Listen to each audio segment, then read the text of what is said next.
Welcome to the Write the Damn Book Already podcast. My name is Elizabeth Lyons. I'm a 6-time author, and I help people write and publish powerful, thought-provoking nonfiction and memoir without any more overthinking, second-guessing, or overwhelm than absolutely necessary. Because let's face it, some overthinking, second-guessing, and overwhelm is going to come with the territory if you're anything like me. I believe that story and shared perspective is one of the most potent ways we connect with one another, and that your story, perspective, and insights are destined to become someone else's favorite resource. For more book writing, publishing, and how the heck do I move through this glitch tips and solutions, and plenty of free and low-cost resources, visit publishaprofitablebook.com. And for recommendations of fabulous books you've possibly never heard of, book writing inspiration, and the occasional meme so relatable you'll wonder if it was created with you in mind, follow me on Instagram at Elizabeth Lyons Author. Hi, everybody, and welcome to this next episode of Write the Damn Book Already.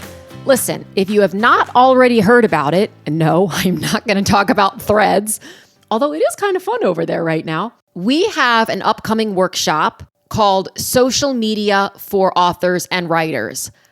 I am going to be joined by the incredible Jen Hansen-DePaula of Mixtus Media. Jen has spent the last 20 years in the publishing and music industries, which are actually incredibly similar at their core. And she is absolutely my go-to when it comes to social media marketing and just social media existing for authors and writers. The way that we show up on social media as authors is different from the way that people show up as influencers or content creators, which I guess are the same thing, or nutritionists or exercise coaches or therapists. And the subtle differences can make a big difference when it comes to finding your people on social media, nurturing those connections. Remember, social media is meant to be social. It's meant to be fun. And during this 90-minute workshop, we're going to cover things like how to choose the best social media platform. No, you don't have to be everywhere. The most important goal when it comes to growing and sustaining momentum as an author. And no, it's not follower account. Common mistakes to avoid. Secret strategies of the rich and famous. Okay, that was a little purposely clickbaity, but seriously, we're going to uncover what secret weapons successful authors are using to generate more fans and sell more books. We'll talk about how to create a content strategy that feels good and doesn't require 8 hours a week to plan and execute, and much, much more. The workshop is pay what you can, starting at just $5.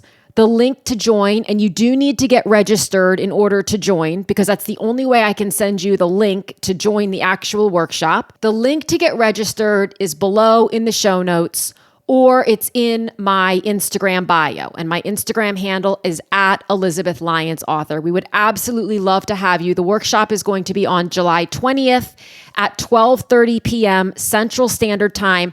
And a replay will be sent to everyone who both attended and couldn't attend live. So not being able to attend during the live workshop is not a reason not to join. I promise this workshop is going to be incredibly value-packed, and we'd love to see you there.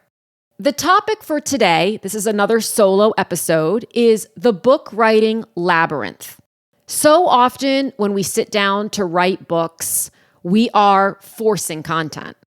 Yes, when we sit down for our 10 minutes or our 15 minutes a day of writing or whatever schedule we've set up that feels amazing to us, sometimes we do have to kind of feel sort of like we're forcing it. In other words, maybe we're just not in the zone that day. I've long said that waiting for inspiration, you'll be waiting until forever.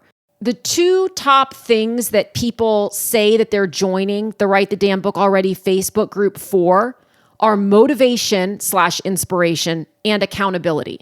And the truth is that for a lot of people, we will get to the end of our lives with a particular area of something that we were interested in doing at one point, and we'll say, I just never got motivated enough. Like the inspiration never really hit me.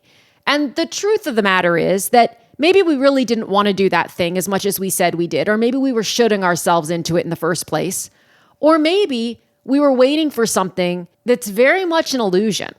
One of my greatest tips and little strategies or hacks for book writing or for content writing in general is actually not to be writing. So I will sit down and I will listen to a podcast, or I will read another book, or I will listen to a meditation, or I will watch something on Netflix, honestly. And something that's said or written will speak to me. And in most cases, it's hard for me not to put down the book or stop the show or whatever, because I need to capture it right in that moment. So I'll grab my notes app and I'll make a little note, something that will allow me to remember what the heck I was thinking of. And that's what I'll end up writing about that day. It's often not what I planned to write about that day. But one of the issues with forcing content, and when I say forcing content, I'm not even really speaking to your day-to-day, oh my gosh, I don't want to write chapter 6. I'm just not feeling motivated or inspired to do so today. It more happens in the beginning of book writing when you're shooting yourself into it, or you're shooting yourself into a particular type of book.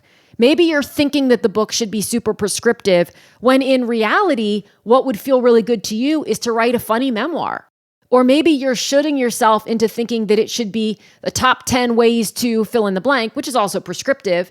But in reality, you'd like to write about this whole topic in a fictional way.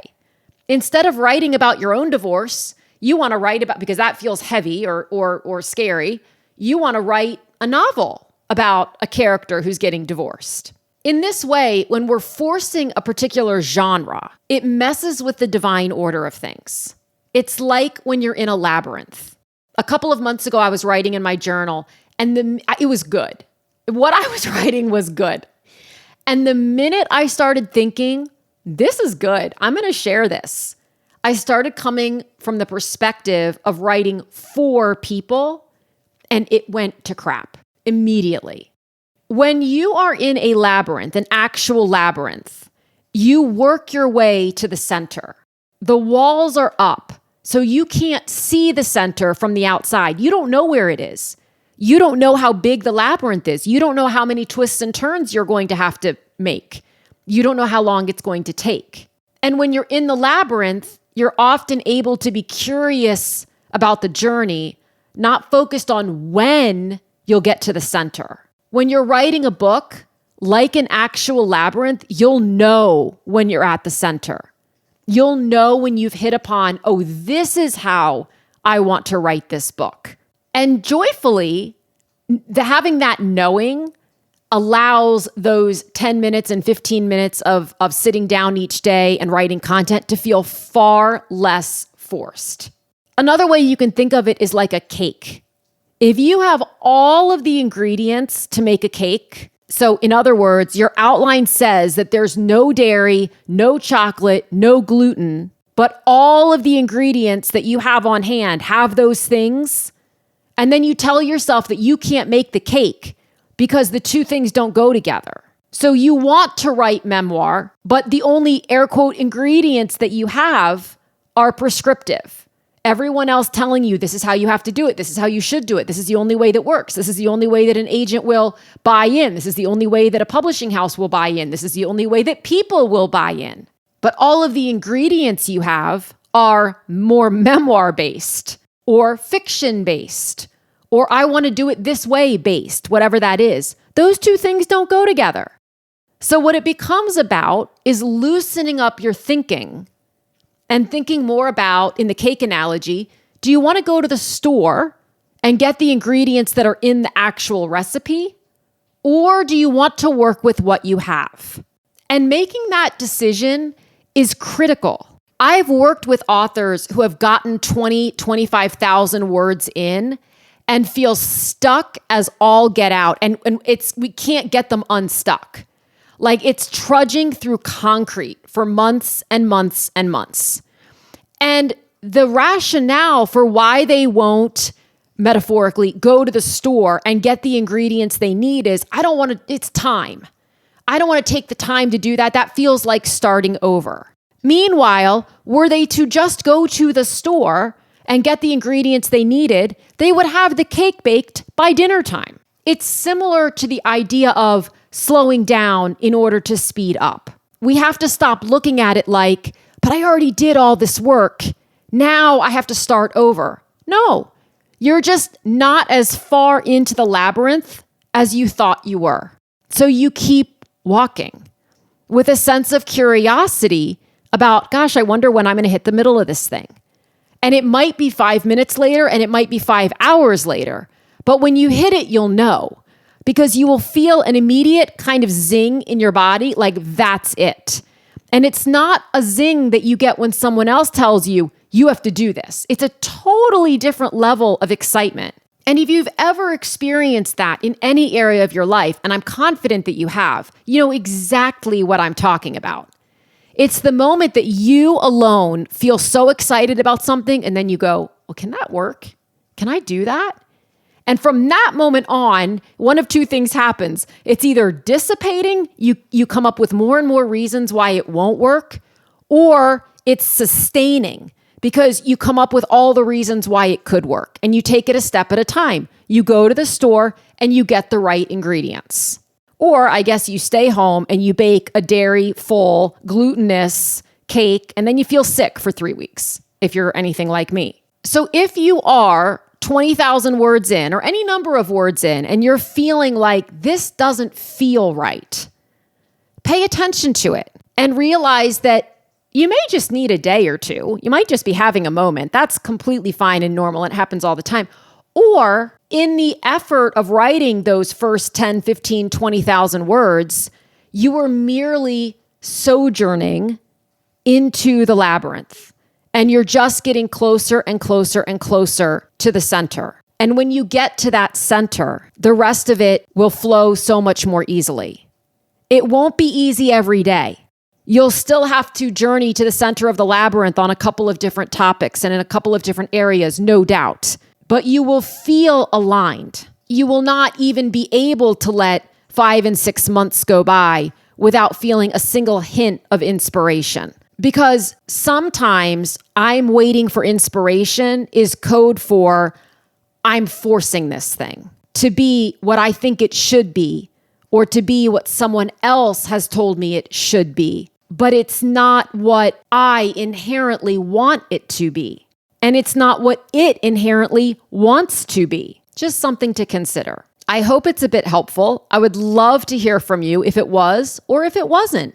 You can always DM me on Instagram at Elizabeth Lyons Author. You can email me at elizabeth@elizabethlyons.com, or you can otherwise connect with me over on the website, publishaprofitablebook.com. Talk to you all next time. Thank you so much for tuning in. If you enjoyed this episode, this is your friendly reminder to follow or subscribe, leave a quick review, and share it with someone you know has a great story or message, but isn't sure what to do next. Also, remember to check out publishaprofitablebook.com for book writing resources and tips, and to see all the ways we can work together to get your book out into the world. Again, thanks so much for listening, and I'll talk with you again soon.